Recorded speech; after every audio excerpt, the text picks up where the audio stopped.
তোমরা এর আগের দিন আমাকে অনেকেই বলেছিলে দিদি ছানার ডালনার রেসিপিটা দিও, আর আজকে যেহেতু ছানার ডালনা করছি, এই দেখো এখানে ছানা রয়েছে। এবার এই ছানার ডালনার রেসিপিটা সম্পূর্ণ তোমাদের দেখাবো। এই দেখো ছানাটা ভালোই ফ্রিজে ছিল তো শক্ত হয়ে গেছে। এবার এর মধ্যে একটু আমি আটা মেশাচ্ছি, তোমরা চাইলে ময়দা মেশাতে পারো, কিন্তু আমার যেহেতু ময়দা নেই তাই আমি আটা মেশাচ্ছি। আর এর মধ্যে দেবো একটু হলুদ, লবণ দিয়ে এটাকে ভালো করে মেখে নেবো।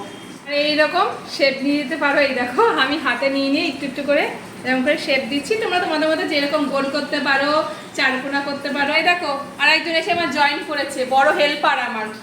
ঠিক আছে, চলো দেখো সব হয়ে গেছে। এইটা করেছে ও, আবার একটা করলো। চলো এবার এগুলোকে ভাজি, এবার ভেজে নেবো এইগুলোকে। চলো এই দেখো হালকা গ্যাসের ফ্লেমটা লোতে দেবে, না হলে কি না এগুলো খুব সফট হয় তো এগুলো পুড়ে যাওয়ার সম্ভাবনা থাকে। বেশি জোরে দিয়ে ভাজবে না, ঠিক আছে, হালকা করে ভাজবে।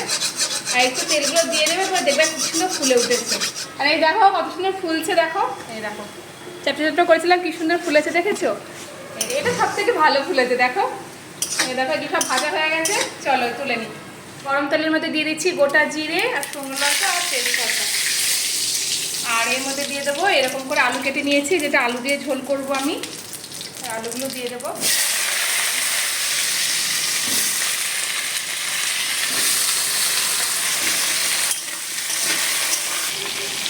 নুন আর একটু হলুদ দিয়ে আলুটা ভালো করে একটু ভেজে নেবো।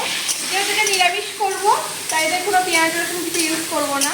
আর মশলার মধ্যে এখানে ইউজ করছি তোমার এই দেখো টমেটো নিয়েছি, কাঁচা লঙ্কা নিয়েছি, একটু আদা কুচি নিয়েছি, আর হচ্ছে তোমার ধনে জিরে গুঁড়ো।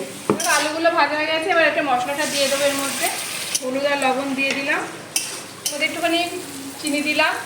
যেহেতু তোমার একটা নিরামিষ থাকে তো চিনি দিলে খেতে ভালো লাগবে। দেখো মশলাটা ভালো মতো কষানো হয়ে গেছে, আর পাশে একটু গরম জল করে নিয়েছি। চল জলটা এবার দিয়ে দেবো, জল দিয়ে দেবো। চলো একটু বেশি করে জল দিলাম, কারণ এসব বড়াগুলো যেই দেবো না সব জলগুলো আস্তে আস্তে টেনে নেবে। এই দেখো হয়ে গেছে, চলো এটা ফুটুক, তারপরে বড়াগুলো ছাড়বো। আর আলুগুলো সেদ্ধ হয়ে গেছে ঝোলের, এবার বড়াগুলো দিয়ে দেবো। বড়াগুলো দিয়ে বেশিক্ষণ রাখবো না, এই 5 মিনিট মতো ফুটিয়েই নামিয়ে নেবো, না হলে বড়াগুলো সব ভেঙে যাবে। ঘি কিন্তু আগেই দিয়ে দিয়েছি, এবার একটু সামান্য গরম মশলা ছড়িয়ে দিয়ে ব্যাস। দেখেছো কত সুন্দর ফুলেছে। ছানার ডালনা কিন্তু কমপ্লিট হয়ে গেছে। একটু ঝোল ঝোল রেখেছি, আগেই বললাম, কারণ এটা না সব ঝোলগুলো টেনে নেবে, তাই একটু ঝোল বেশি করে করবে। আর সম্পূর্ণ নিরামিষভাবে করেছি আমি। তোমরা যারা যারা চেয়েছিলে তারা কিন্তু অবশ্যই কমেন্ট করে বলো যে তোমরা বাড়িতে ট্রাই করেছো কিনা, কেমন লাগলো জানিও, ভালো লাগলে লাইক করে দিও। ঠিক আছে, চলো, ওকে, টাটা।